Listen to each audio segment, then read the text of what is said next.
Hey, welcome to Dirt Live. Hey, tonight's show is going to be the best of Dirt Live for 2013 and 2014. The next couple weeks, we're going to kind of showcase the greatest shows that we had here when we started over a year and a half ago. And we also want to remind you about the race coming up in Imperial Valley, the Rigid Industries Desert Challenge, the two-day event. The entries are still open.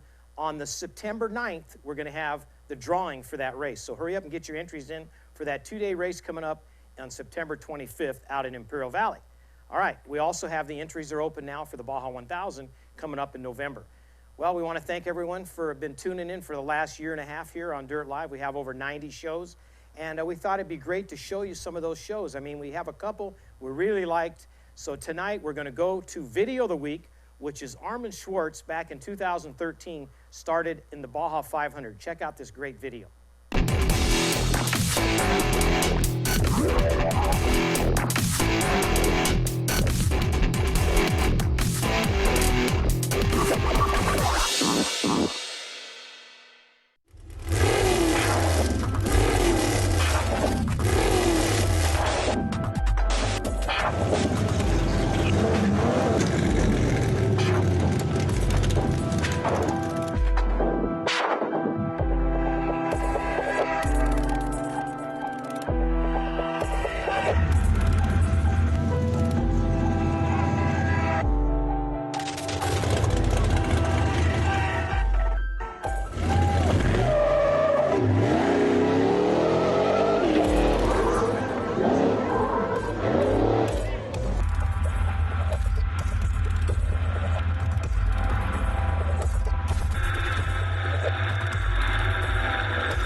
Volume still good. 180 left 3.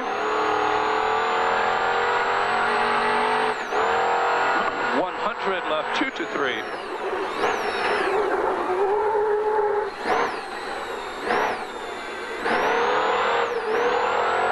100 narrow right 2 to 3 over crest, keep in.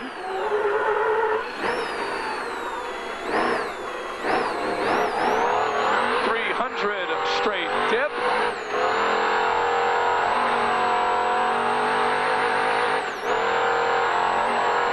And then possibly coming bridge water, maybe. We'll see. A little bit louder, Brian. Louder? Yep. Coming jump. And then after this is going to be the water. 100 under bridge, maybe water.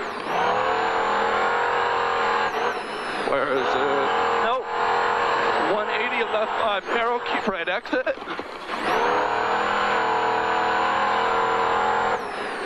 I don't see it yet.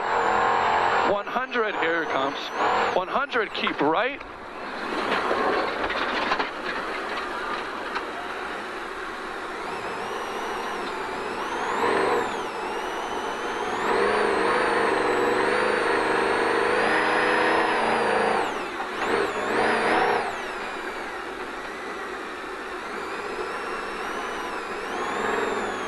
Give me a wrap.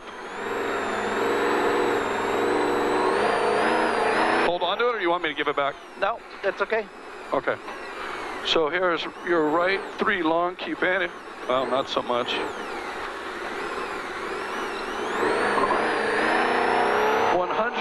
left 4 minus tightens 2.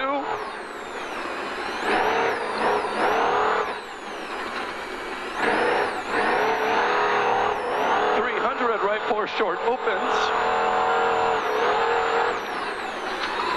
God. No. Sorry. It's okay, it's okay. Just try to keep it down.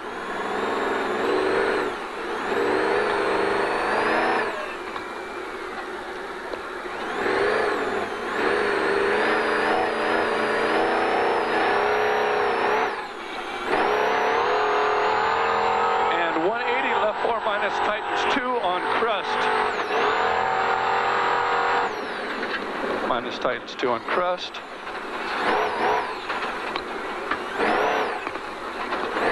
Wet tires, wet tires.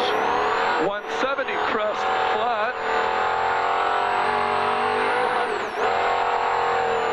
250 dip minus water. 80 crest flat, and then 100 from left, junction right 3. And we don't need to give up to the rev limiter as much. Yep. The power's made just under that. Yep. Perfect. 200 straight.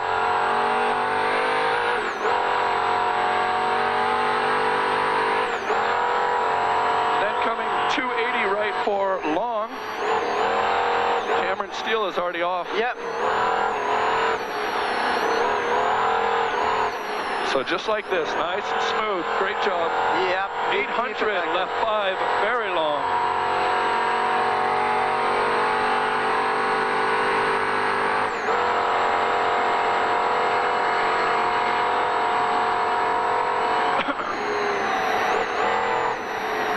Long. Then 200, right 5. And 150 over crest, caution dip.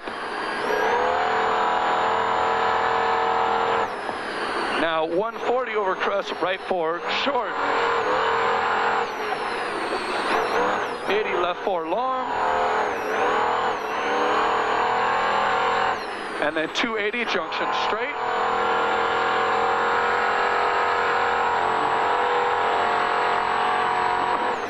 And 200 crest straight.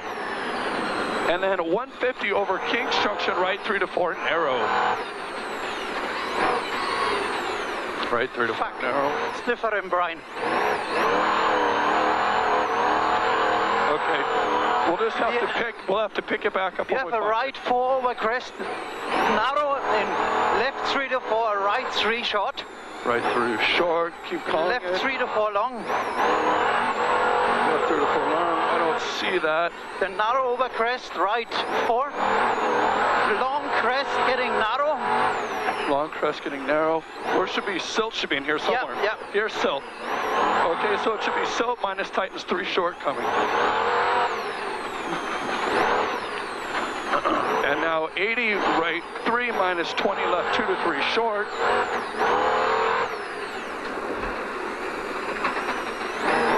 Coming up 2 to 3 short.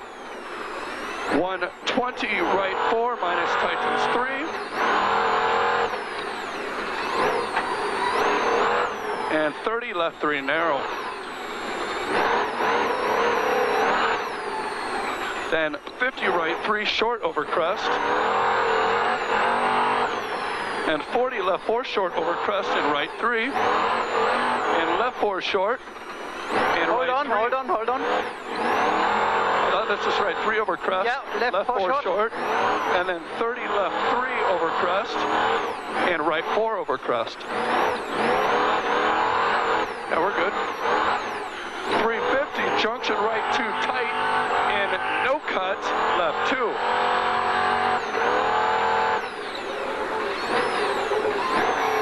Right 2 tight and no cut, left 2.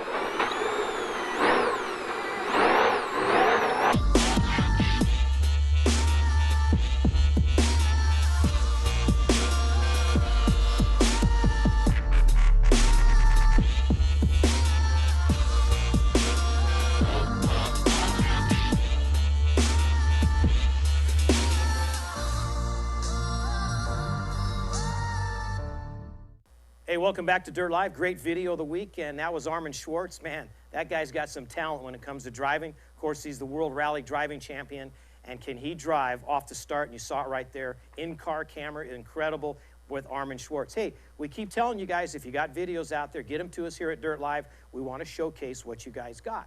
All right, we're going to go to commercial. When we come back, we'll have our first interview with Larry Rossler. Stick around.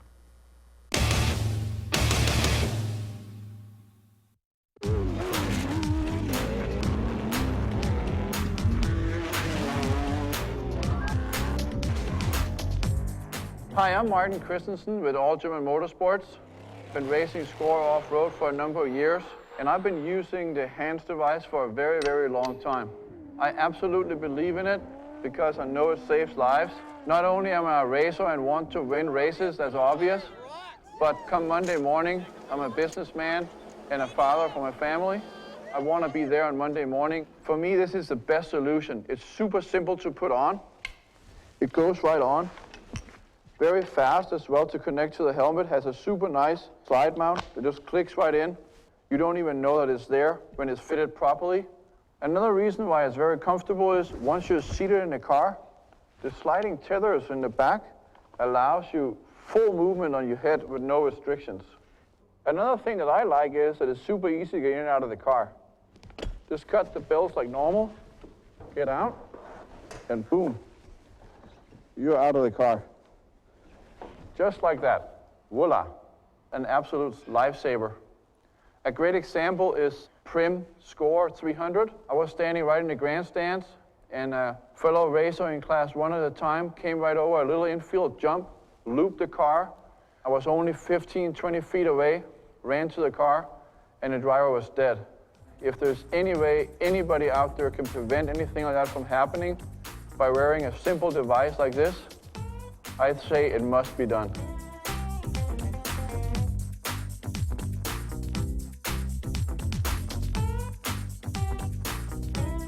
Neither Brian or myself are paid or sponsored by Stand 21. We're just racers who believe in safety.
Garciero, and you're watching Dirt Live.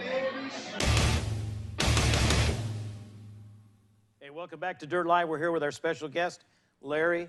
Incredible, man. You know, you watched that video a little bit. Does that bring back old memories, man? the Hare and Hound? Yeah, for sure, George. Well, first of all, it's great being here. Thanks for inviting me. Yeah, the video is awesome. I mean, I'm sure a lot of people know that, my racing started with motorcycles, and I've logged in a lot of miles in Lucerne Valley, so some pretty technical stuff out there. People think of a desert race as, just flat across the desert, but it's far from that. It's super technical, and especially when it's a national like that. Let's go back a few years, Larry. Let's, age. Let's just a few now. Yeah, just a few. You still look as young as ever. Oh. So You know, let's go back. When did you start? What age? You know. You know, my dad got my first mini bike for me when I was 5 years old. And Paris Raceway, you know, Southern California, around here, just raced local desert races. First just camping with the family, but, you know, it really just started at a young age, and I had no idea where it was gonna, you know, take me. And I can remember going to races with my dad and Malcolm Smith, you know, sitting in a milk crate in an old van, and, you know, just going to a local race. And On Any Sunday came out, of course. You know, that was Malcolm's a big influence on my career for sure. So, you know, it just kept evolving. You know, local district, like we watched the video, you know, National Hare and Hounds, and then start venturing off to hare scrambles and national enduros. Start traveling more across the country, and then pretty soon it was international stuff, you know, the 6 days. And so it's just been a lot of years of motorcycles. I think I've probably ridden around the world a couple times on a motorcycle, you know, logged in a few miles. But it's been pretty amazing, actually. You know, I've raced all over Europe. I was able to do Dakar in '04. Sort of came out of retirement for that. So motorcycles have been good to me. You know, you go back and I remember back when you first started. You know, you rode for Husky. You know, when you first was that your first real ride? Well, actually, no. It's pretty funny. Harley Davidson back in the day had a two-stroke. It was an Italian manufactured motor, and they had a dirt bike. You know, the Baja 100 they called it. Yeah, Of all names. But then they had a 250cc also. But my first Baja 500 was riding one of the Harley Davidson Baja 100s in 1972 with Mitch Mays. Wow. And we won the 125cc class.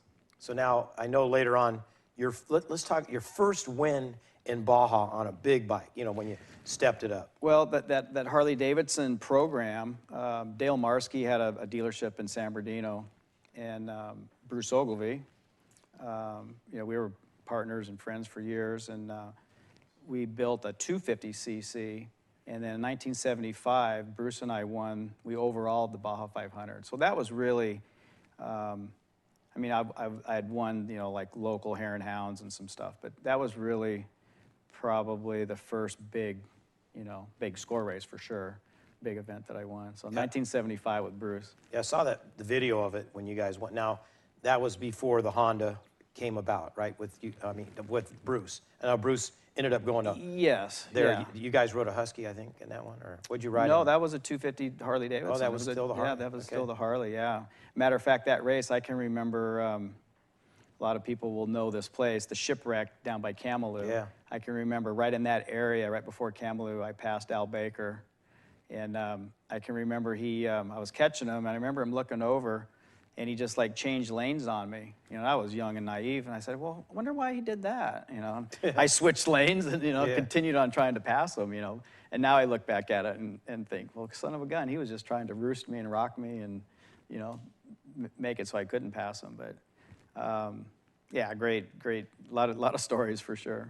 Now, you had a lot of great partners. I mean, the list goes on. I mean, in motorcycles, as we're playing, people are getting to watch some of the video. This was probably one of the greatest times for you. I know you and Roger. Did you ever realize that morning that you were going to win the 1,000?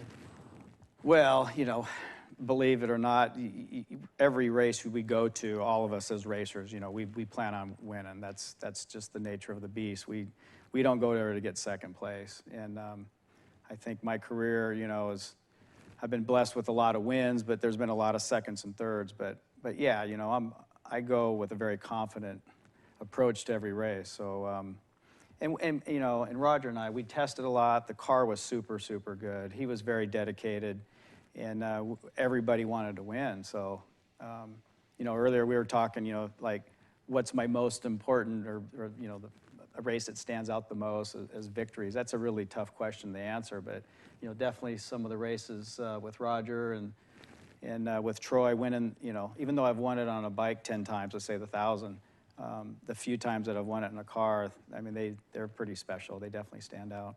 I mean, you know, you and I have been around, you know, known each other for a long time. I know a young man that we all lost back in, was that terrible loss for you? I mean, that was pretty, the year before you and him won, and the next year, that kind of took the wind out of the sail for you as far as motorcycles?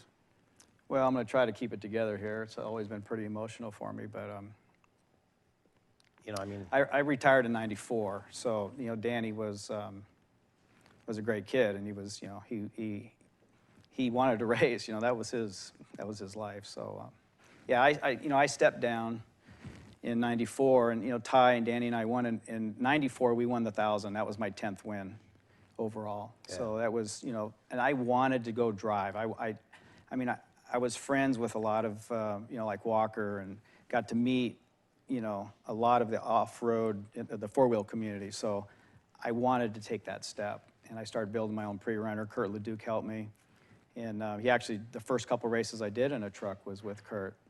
So in '95, I did 2 races for Walker, and unfortunately, June of '95 is when Danny died. Yeah. So it was, I was still under contract with Kawasaki, still doing a lot of events, but you know, being at the top, and I've said this before, you know, it was sort of like playing Russian roulette. I don't like saying it, but it's dangerous, you know. In Mexico, it's a very uncontrolled environment, and more so even back then. I think now it's much safer with the efforts of, you know, especially like what Roger's doing, and just the awareness, you know.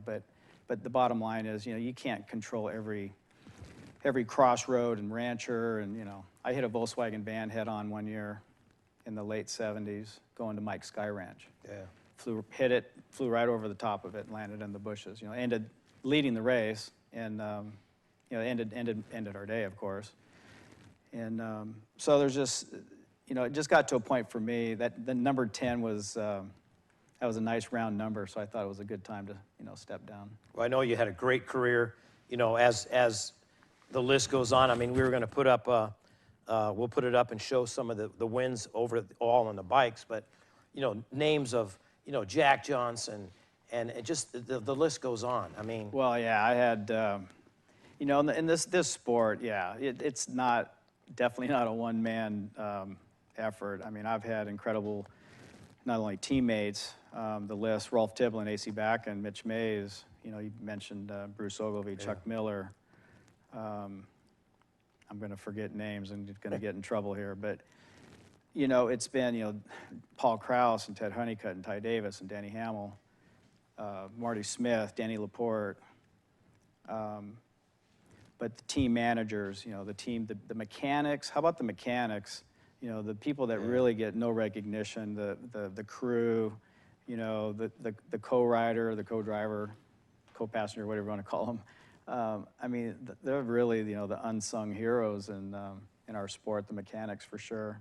A lot of effort behind the scenes. You can see right here, you know, a lot of behind the scenes, you know, guys racing that you've been, you know, involved with Tim, you know, Herbst and Troy and the Herbst, and then Roger and his crew. And well, it becomes, you know, very emotional. I mean, there's a lot of effort and a lot of time, as everybody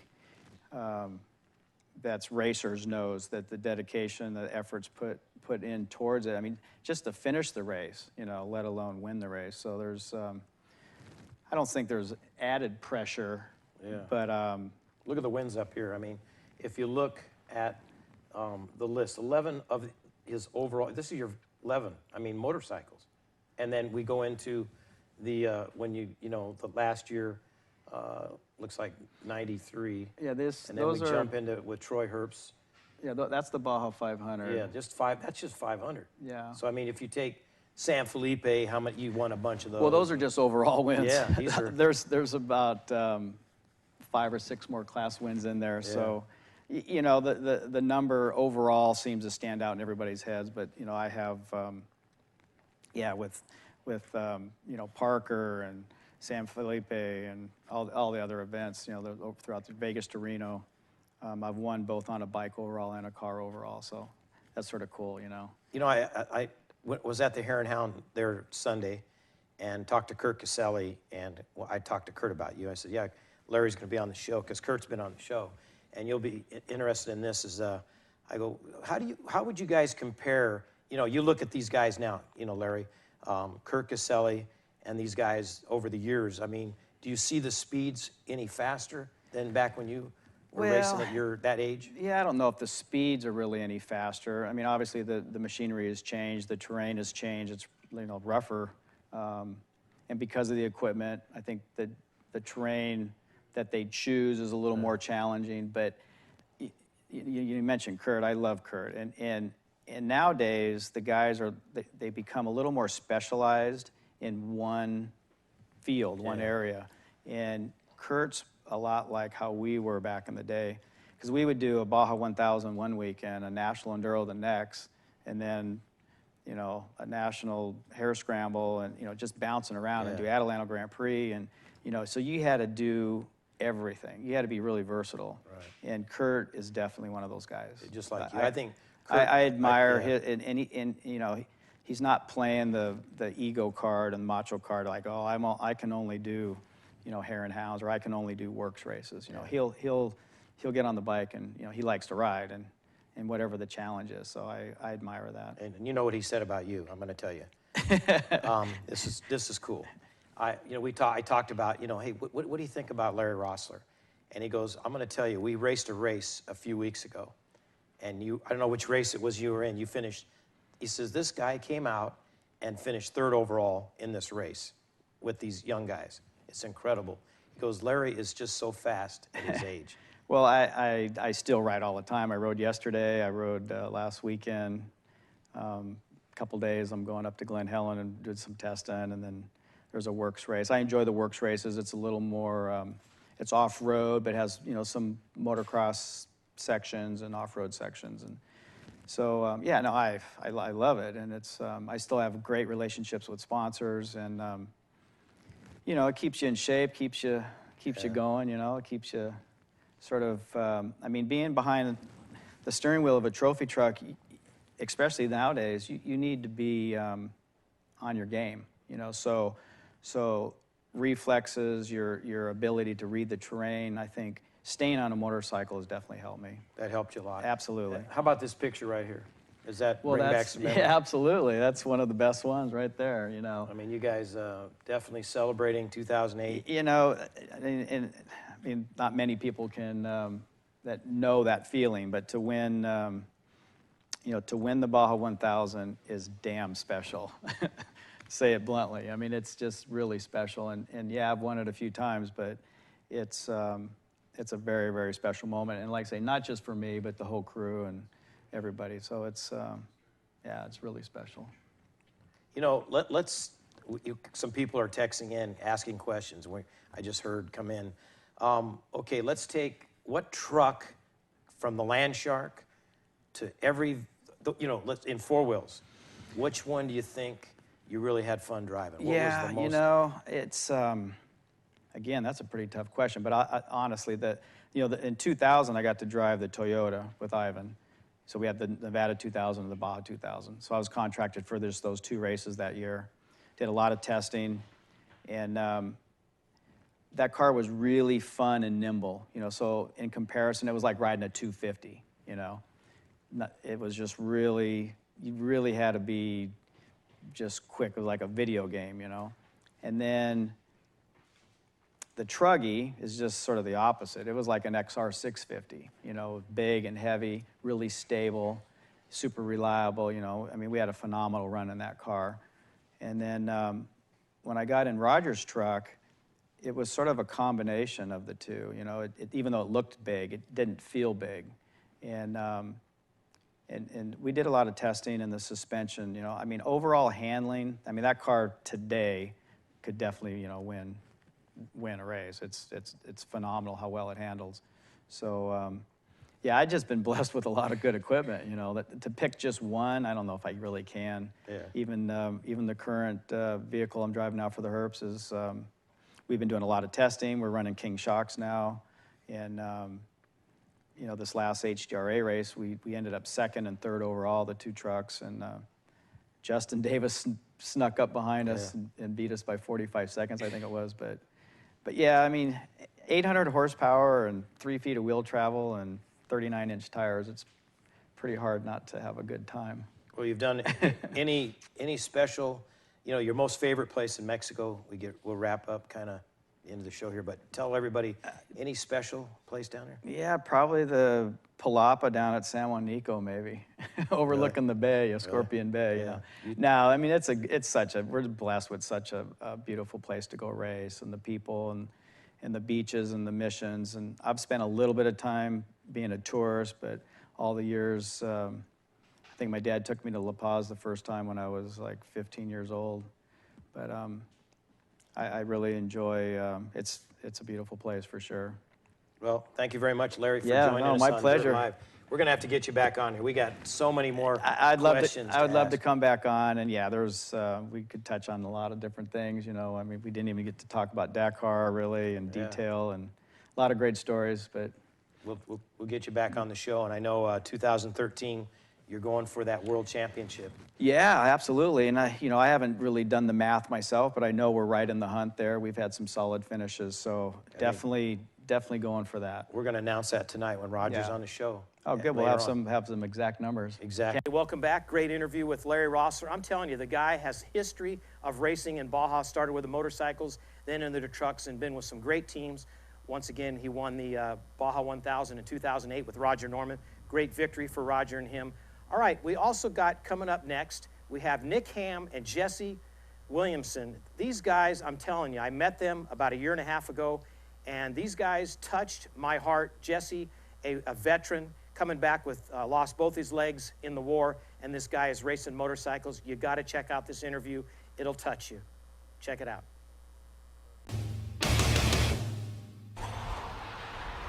Hey, welcome back to Dirt Live. We've got a couple guys that have been on the show before. Nick Ham and Jesse Williamson, my heroes right here. These guys are Marines, former Marines. Well, if you guys watch the ABC and the ESPN TV show, the Baja 1000, these guys are now stars, okay? Right, guys? Well, not really me, though. I raced the Baja 1000 with Jesse, but here's a true star right here.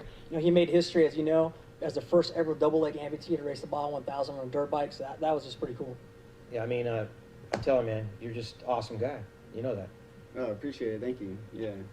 I mean, for what you've done, you know, if you just joined us and you didn't get to see these guys on the show earlier this year, or last year, the end of last year, Jesse lost both his legs in an accident over there, in Afghanistan? Yes, sir. And you were blown out of a Humvee and terrible accident. Yes, sir. But you got some rehabilitation and through up the U.S. Marines, and you get hooked up with this guy, Nick Ham, who is still a Marine, Nick. I am. And you work with these guys through what you call Warrior Built, and help bring this guy, and instead of him just sitting on the couch and spending the rest of his time not doing anything, this guy decided to jump back on a motorcycle, and incredible. No, exactly right. You know, the Warrior Built Foundation was designed for that vocational and recreational therapy. So, you know, I've known Jesse for a long time now, and he was a great rider before he was injured, you know, and he does phenomenal things now, as you know, for the Baja 1000. So we're just getting guys like Jesse just out of the house and into the things they actually love doing. So for Jesse, it's motocross. So. You see in the, Jesse, when we talked, we first met you, at the expo, and we talked there, and we brought you on the show. I mean, you raced motocross before you went in the service. You lost your brother racing motocross, something he liked to do. And then you came back, and what do you think? After the 1,000, I mean, let's just talk a little bit about, was that an experience of a lifetime? Yeah, it was a great experience, for me and all the other guys. Helped us run Warrior Built, just to get those guys down there and experience, just to be able to talk around, other people, and really get to experience the whole thing. So it was pretty cool. Just like to thank, Monster and Rhino Power Sports Supplements, Miller, Snap-on, all of our sponsors, and for helping us do that. So. You're picking up more sponsors now, Nick? No, definitely. No, it's been a huge blessing, to have the opportunity to race Baja 1000. I do got to thank Race for the Wounded. We worked with that foundation together. We collaborated to race, Through our sponsors, we were able to help financially with some of the costs for Baja 1000 and things, from Monster and Lucas Oil came on board. So, yeah, it's definitely, we're starting to grow, and we're hoping, 2014 he brings even bigger and better things. Yeah, we'll give a little shout out to Brett Robinson out there with Race for the Wounded. You guys hooking up with him, kind of a team effort. Exactly. And he definitely is a guy we had on the show earlier in the year, last year in 2013, and just another great guy working with guys racing trucks and cars and bikes. And your story, like I said, touched us very much here on Dirt Live. You know that. Yes, sir. Yeah, it was a pretty cool story. I didn't know they were going to use any of that footage from Baja or anything, and put it on ESPN. And when we all watched it together, we were all just as amazed. So, yeah, they did a good job. Tent Media guys are awesome. So Did you kind of just go, wow, that's me? Yeah, it was pretty cool. So Now, let's talk. Very shy guy, I know, but you can ride a motorcycle. So do you have any problems throughout when we saw you get on the bike in the show. From that point on, how far did you ride? it was like 130 miles. I did that section, and then I did a night section. Just like 25 miles just to give my buddy a break on the bike. But that was probably that 25 miles was definitely harder than that whole 130 miles. Was it more of a 125 in a whooped out section maybe or something? Or? It was just trophy trucks passing you at night, and then the lights going out on me. I crashed 4 times, it was pretty fun though, it was a good. It was a good time. That's kind of what I'm hearing. I mean, definitely. Was it scary with those trucks kind of there? Yeah, when you see the lights behind you, you better get off the road or else get run over. But yeah, you're thinking smart. That's a good idea. That's for sure. So now, Nick, you got on the bike a little bit? Yeah, I got on the bike in San Felipe. So I was blessed with that opportunity to ride that bike. Obviously that was a tough section, with all the whoops out there. They seemed like to never end, just a horizon, just full of whoops. But I powered through it, and I actually gave the bike to Jesse, turned it over to him. So that was pretty phenomenal moment. On ESPN, you got to kind of see us change bikes, or me get off the bike and give it to Jesse. So that was, really great for us. We trained really hard with Ryan Hughes, and thanks to his training and taking his supplements, honestly, it really made a big difference. With me, and I know with Jesse as well. So overall, it was a great experience down at Baja, and we're happy to be down there and just meeting new people like Tent Media, filming that stuff for us, and then just really with Monster. Without Monster, it really wouldn't have happened. They came on board pretty strong for us, and we plan on doing some great things with them in 2014.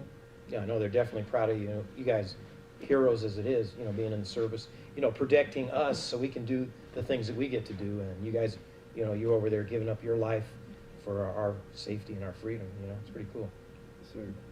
Now, what's next? Are you guys thinking about racing again? No, for sure. Right now, we're planning on trying to do the whole, 6 races of the Score Series. That's our goal. So we're hoping to be there in San Felipe, for that 250, and then do all the rest of the 5 races and be back at the 1,000. So we definitely have some big plans, and we're looking to our sponsors to help support that, and anyone else that wants to come on board and help us make that a reality, because we want to have all combat veteran team on a dirt bike, and if we can do it, even get some trucks out there. So it's a lot of possibilities out there, and we're working hard to help more combat veterans out there, not just me and Jesse, but other guys like Tim and Jacob. There's a whole bunch of other guys we want to bring into this, and just keep helping people.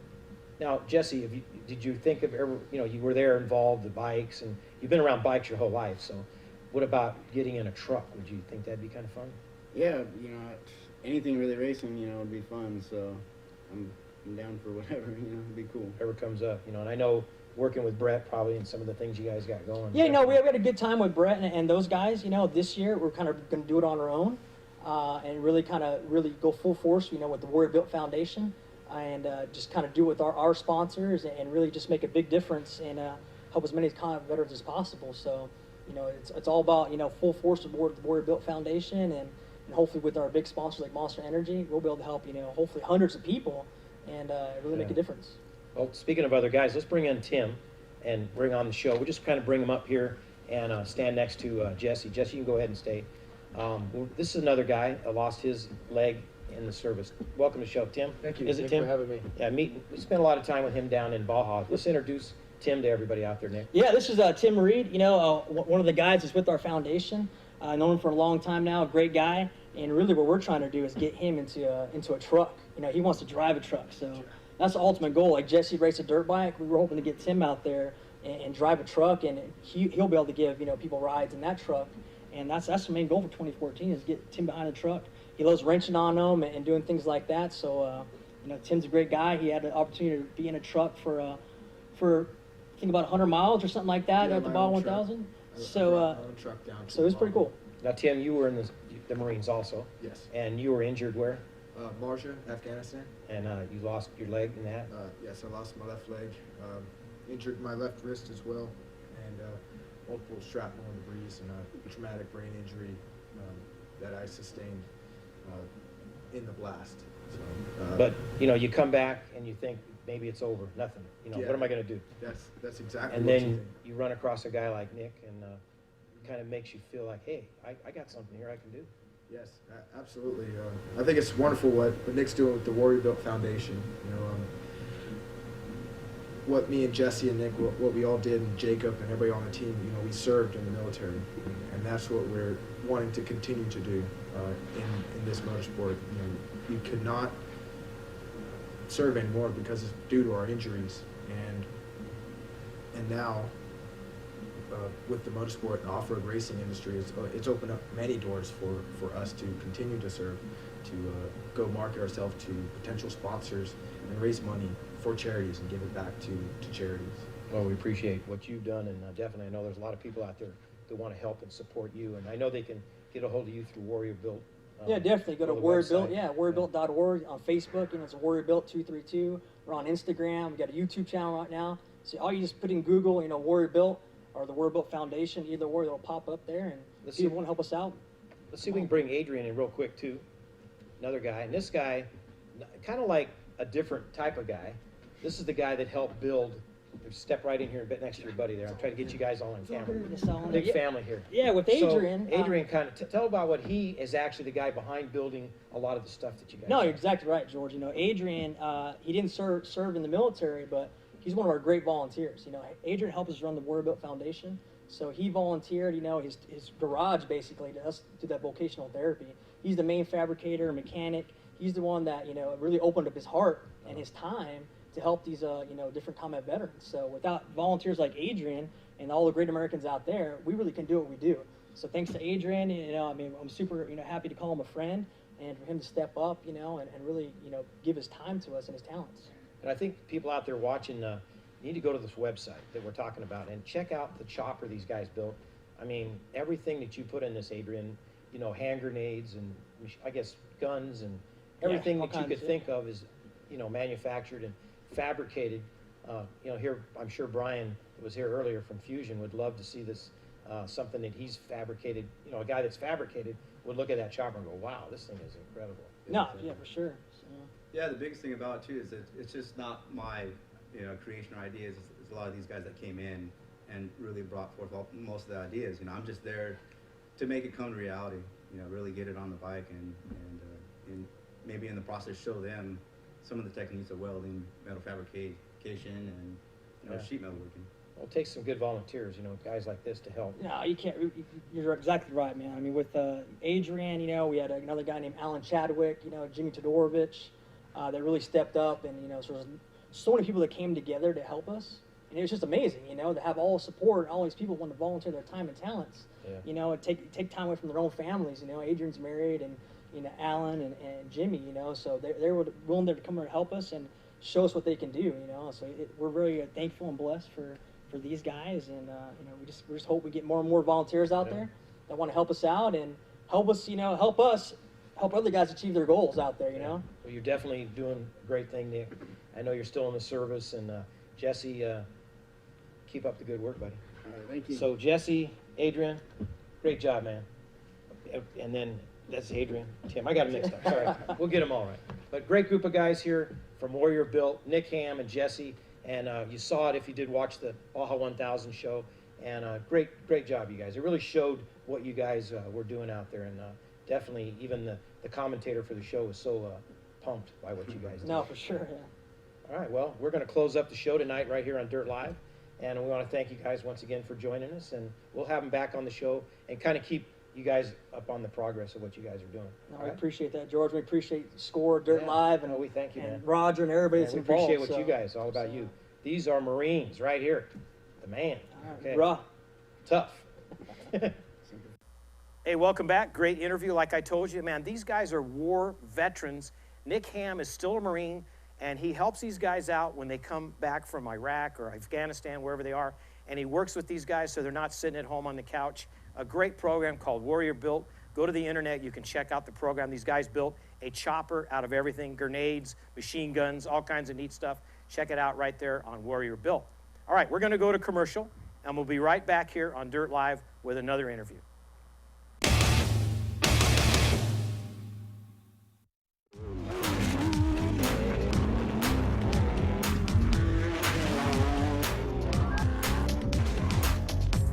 What we have here is another brilliant Stand 21 product. The headsock with the helmet remover built into it. This will allow you to safely and fast remove the helmet without putting any pressure on the neck in case you have an injured driver. It's super simple. It goes into the helmet. You can just pull the 2 tabs right here, and the helmet comes right off. It's that simple.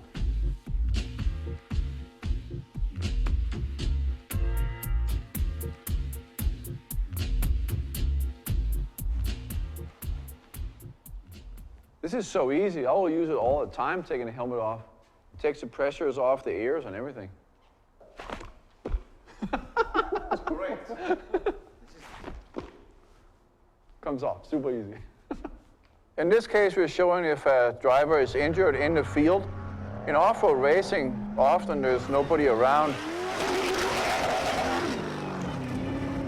Here you can see how easy it is for the co-driver to remove the helmet.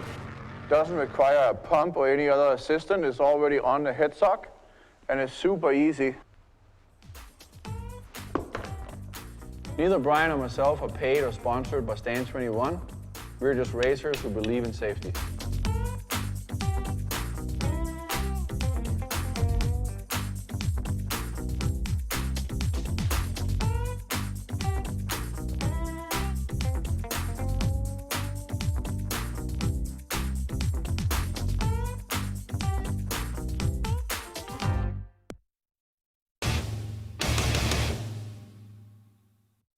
In the subtropical land of the celebrated Baja 1000, you will find a wide-open country, deliciously sunny, rugged and untamed. Breathtaking sandy beaches hold together a spectacular mix of desert, mountains and canyons. Here, any yearning for an untapped freedom becomes a remarkable reality as you combine the adrenaline-pumping joy of high-performance off-road driving with the spectacular disclosing discovery of the unspoiled beauty of the mystical Baja Peninsula. Get behind the wheel today. Go to wideopenbaja.com. Hey, welcome back to Dirt Live. We're here with our special guest, Jesse Jones. Welcome to the show, buddy. Thanks for having me. Thanks for coming over here, Jesse, all the way down to San Diego. Yeah. You're only in Point Loma, though, right? Coronado. Okay, Yeah. Coronado. That's where I drove from this morning. Nice. It was beautiful. Oh, it's so nice over there. So nice today. Well, it was great to get you here on the show. I know you've been busy racing back east. We'll talk about that at Crandon and stuff. But let's talk about what you first started racing. Well, back in '99, I bought a quad and we went and raced the Parker 425. I think it was that. Whiplash put it on at that time. And just kind of evolved from there.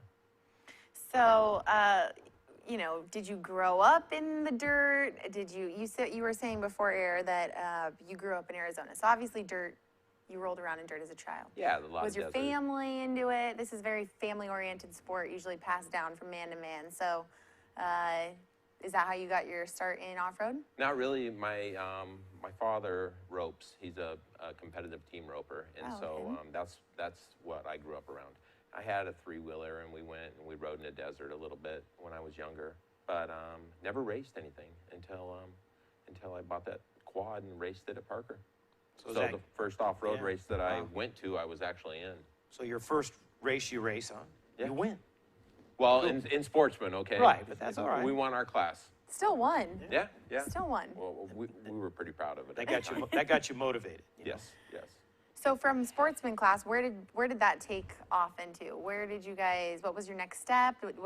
Did you and your buddies just want to hang out for a couple years there, race some quads, have some fun, or you really realized I'm good at this and I want to go off and do bigger and better? Well, I bought a Class 8 in 2001, and we went and we started racing the desert or the Mexico races. Okay. San Felipe and stuff.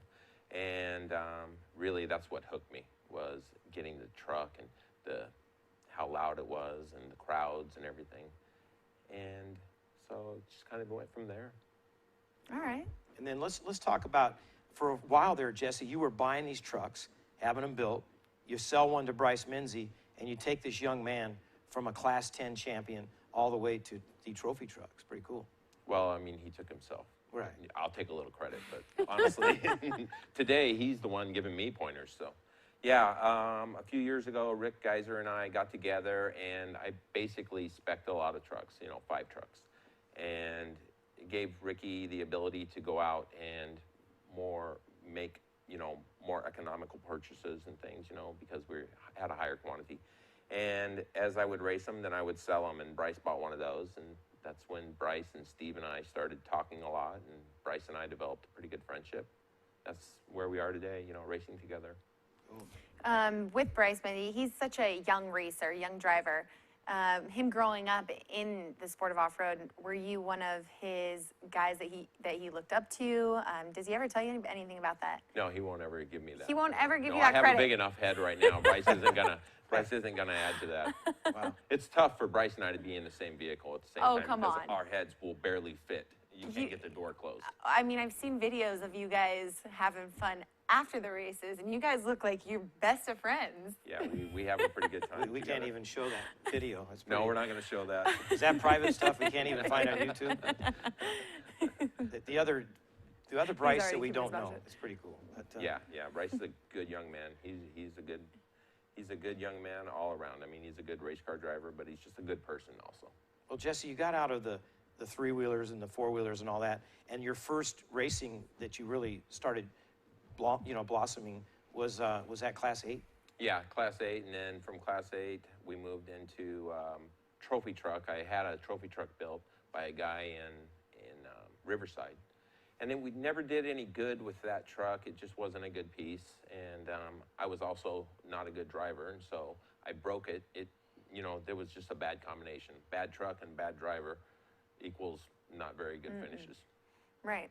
So when was it that you found yourself actually being successful? In 2006, I won the Trick Truck Championship. So that was a brand new Geyser truck that we took, and that was the next step as far as off-road racing goes. We went from Class 8 to trophy truck, and then won the championship 5 years later. Would you say that, throughout the years of you guys just doing trial and error, was it you teaching yourself and learning all your knowledge about driving and racing just through trial and error and your own experience, or were you able to be with someone who had the experience that you were able to learn from and take from?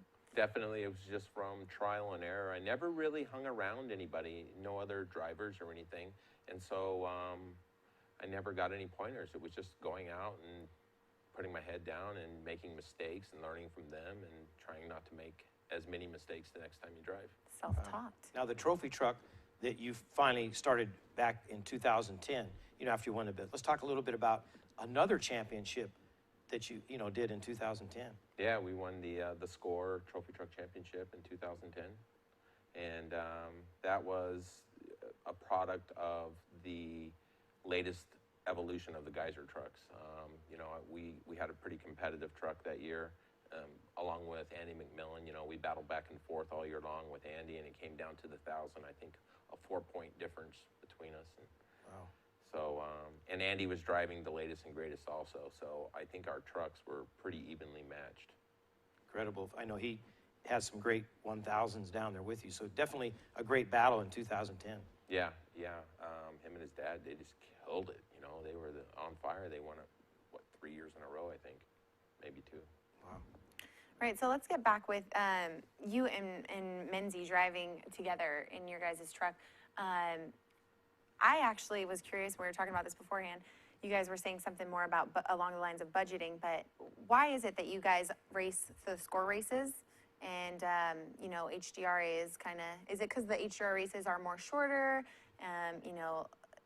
What is it exactly with you No, guys? not at all. We would love to go out and be involved in the HGRA series, but it was all so last minute at the beginning of the year. He put the series together, and we had already done our budget and our planning for the entire year of racing, and so it's something that we might be interested in doing next year. We'll have to look at it, and as soon as we get the schedule, then hopefully we can race some more because we like to race. Awesome.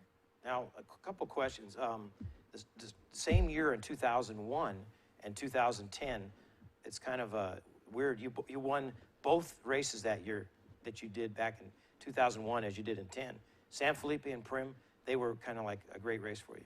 Yeah, I'm a better driver in the rough. I feel very comfortable going fast through big bumps, and so the road races, you know, the 500 and 1,000, those kind of give me a little bit of a challenge. I don't have a lot of car control on the graded roads and things, but if you can put my head down and, you know, crash through the bumps, it seems like I do better. With you and Bryce switching off, is that really where you make up for time in the races, on the tracks, on the courses? Where does he make up time? Where do you guys make up time? What are your guys' pros and cons as far as? He makes up time on me everywhere. Yeah. But you got to give yourself some more credit than that. Come on. I like to drive at night, and I do like to drive the rougher sections, the more technical and rougher sections. And Bryce does really good at high speeds. Wow. Now, are you know, we'll talk a little bit in a few minutes about Crandon, but with Bryce's schedule, you know, he's busy back east at Torque. He's done some Lucas. He's doing the rally cars. Is there any interest to go with him on that, some of that? Well, I just now built a new Pro 2. We built it in-house at Menzies Motorsports. And so, yeah, I'm going to go and pursue that next year with Bryce, or beside Bryce, not with him. I'm not a Red Bull athlete, so right. I can't be with him. But we're going to put our tent up beside him. That's cool. What about rally cars? Have you thought about that? No interest. No interest. He's strictly dirt. Yeah. Well, I know, you know, I talked to Bryce about it a couple times. He just is on that edge, you know, and he needs a little better car, and he just says that he would do better with his trophy truck at those races, he thinks. Yeah, I know that he's struggling with the equipment this year, but they'll figure it out. You know, Bryce surrounds himself with really, really good people, and so he may be off a little bit one year, but it's not going to be two. I can guarantee you that. Awesome. Well, let's talk about Crandon. How did that weekend treat you? It wasn't too good. You know, I raced a little bit of short course a few years ago, but I never did any good at it, and it was just a lot of racing, so I quit doing it. The new Pro 2 came along. Crandon was my first race. Went back there. I had never ever watched a race on television. I had no idea what Crandon was all about. I didn't realize it was this big, huge Oh, thing. it is. Oh, yeah. Out in the woods. Oh, yeah. Yeah. So I jump in the truck, and, you know, the first turn is super intimidating, about 105 miles an hour. You pitch her off into a turn. It's off camber and falling off camber turn into unknown. Mm-hmm. It was definitely intimidating, but it felt good, really good. The first day I got 9th. And then the second day, I think I went 6 turns into the race and got punted and broke the truck. Wow. And then we put it back together, and we ended up with a 5th in the Cup race in the truck. So maybe a little more of this next year, huh? Yeah, no. We're scheduled right now to go out and do a 3-day test, try to get me 150 laps or so. So I'm a little better in the truck.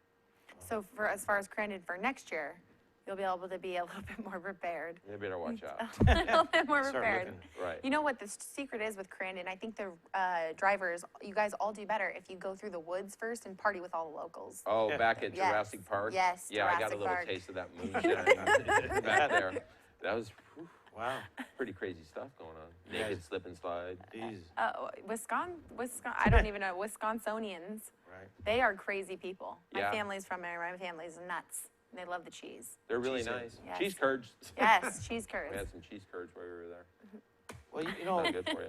you know, Jesse, you know, it takes a lot of money to race these things, and Right. I know you have a business. Let's talk a little bit about your business. Yeah, I own an aerospace manufacturing company. We're based out of Phoenix. I have operations in Mexico and some joint ventures in Europe.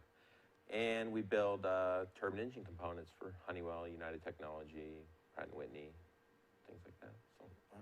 So it keeps you busy. Yeah, we stay pretty busy with that. I've got really good team of management in place, and it allows me to go and take off and test and race. And, you know, I'm leaving here tomorrow with Cameron Steele, and we're doing a 4-day ride, a surf and turf ride, where we ride our bikes from Ensenada down to Punta San Carlos, down to Solo Sports. And we're going to camp out there a couple days and surf. And And speaking of Mexico, we wanted to talk about the Baja Beach Bash donation. Yeah, Cameron came to me, Cameron and Johnny, you know, they do it every year, and they came to me this year and explained to me what it was all about. And since I've just started getting back into riding motorcycles, you know, I wanted to participate in it. It looked like a good cause, the orphanage down there. Yeah. And so we made a donation, and, you know, it works out good. It helps everybody out. Yeah, So it's actually for an orphanage. Yeah. I kind of want to get a grasp of what this is because this is the first time I ever heard about it. So I wanted to learn about it. It's a orphanage down in Mexico. Yeah, down in Santa, it's right, I know where it's at, but it's right off the Highway 1 as you go below Santa Tomas, heading Right, south. exactly. Yeah. I'm so bad with names. So you guys just head down there and you guys make a donation towards the orphanage and you guys party on the beach. Do you bring the little kids out with you to party with you? I mean, what's going on? No, we started the ride in Santa Tomas and went out into the hills there, rode around, and came back into Arendara. We spent the night there in Arendara the first night, and then the second night we rode down the beach, or the second day we rode down the beach and ended up there at the orphanage in the afternoon, ate some lunch, visited with the kids, presented the check. I think Cameron and Johnny were able to raise $32,000, which is a huge amount of money for those guys down there. You know, 5,000 of it was yours. So Yeah. that was pretty cool. Yeah. But it is cool because, you know, Diane, I went down there. Maybe one time we could go down there when we're in Mexico. The kids just come out of the school and go crazy, and Johnny Campbell there and Colton Udall, right, and all the racers, and they just love it. I mean, those it's guys pretty are cool. legends, you know. Yeah. And it's a big deal. And you know, in Baja, Mexico, it doesn't seem like they have a lot of professional sporting exposure, and so for us to go down there, we're highly thought of. So it's awesome. Now, sponsors. You know, we know you're with Fox. Anybody else? Fox, Impact, the KMC Wheels, and I think that's about it. RBFG. Yeah. Great help. We got one right Don't there. worry, we got your tire right back there. So, what's in it for 2014? You already talked about the Pro 2, but what about Baja? Do you like Baja better than the States, kind of? Definitely. I enjoy Baja. One of the things I like about it is we're able to go down and pre-run and spend some time down there just playing around. So we'll definitely race all the Baja races. As far as the U.S. races, Parker for sure, Vegas to Reno, and the Mint. You know, those are the big ones that you know for a fact you're going to hit. Yeah. And then as far as that, yeah, I mean, that's a good. You picked out definitely some great races, and I know teaming up. Now you're going to team up at the 1,000 with Bryce this year. Yeah, depending on where it goes, that's the plan right now. Is for me to drive with Bryce. Wow. Last year we drove my truck, and so this year we need to drive his. We get to wear one out. At least switch off which one we beat up, right? Yes, you still got to show him some pointers. I know that you say that he chose you. I don't believe that. I'm gonna drive that thing like I ain't got a dime in it. Good. No, you talk about it. He definitely looks up to you. Trust me. He's always talked to me up there. I mean, a couple races, even at Vegas to Reno. I bring this one up. Here's a funny story. Let's let the people know about the crazy story at Vegas to Reno. What you did to Bryce. Yeah, we were, Bryce was second on the road behind Justin Lofton. I was third on the road. So we were talking back and forth and decided that we needed to push up against Justin because we knew some of the trophy truck guys were coming up from the back and they were getting us on time. We needed to clear Lofton and, set our own pace. So we pushed up tight against him, and I pushed up tight, or Bryce pushed up tight against Justin, and I pushed up tight against Bryce. And there was a course deviation, and we didn't mark it down on our GPS. Bryce drove into about a 6-foot deep rain rut, ended up on his side. Well, I'm going along, and I have the exact same GPS trail that I'm following, coming along. I ran into the hole. All I see is number 70 laying on its side, and I'm going about probably 35 miles an hour. Hit him. It knocked him out of the hole and up on all four wheels and up straight, and it stopped me before I got to where I would get stuck and flip like he did. Put the truck in reverse, backed out. He was fine. We continued on. Well, I tore his jack off. So when he got a flat tire, it kind of took him out of the race. They had to go about 10 miles on a flat. So from there, how'd you guys end up finishing? I finished second, and he finished third. Oh, that's perfect. See, you beat him, Yeah, right? man, got it. Yeah, big-headed right there. Yeah, absolutely. Well, we want to thank you for joining us here on Dirt Live, Jesse. Thanks It's for been having great me. hearing about your stories and where you came from and your racing and what's coming up for you. Pretty cool. Thanks a lot, Jesse. Thank you. Appreciate Thanks, you. Jesse, for coming out. Thanks. Well, we're going to go to commercial and we'll be right back here on Dirt Live.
Hey, welcome back. Great interview with Jesse Jones. What an incredible guy, businessman. This guy, man, I'm telling you, can drive a race truck. He worked with Bryce Menzie and taught him a lot to get Bryce where he is today in the trophy trucks. All right, we're run out of time once again tonight. We'll tune in here next week on Dirt Live. We'll have the second part of the best of Dirt Live right here at 7 o'clock next Tuesday on Dirt Live. We want to thank the sponsors, the fans, everybody out there, like we say, making us what we are today. So tune in next week. Adios, amigos and amigas.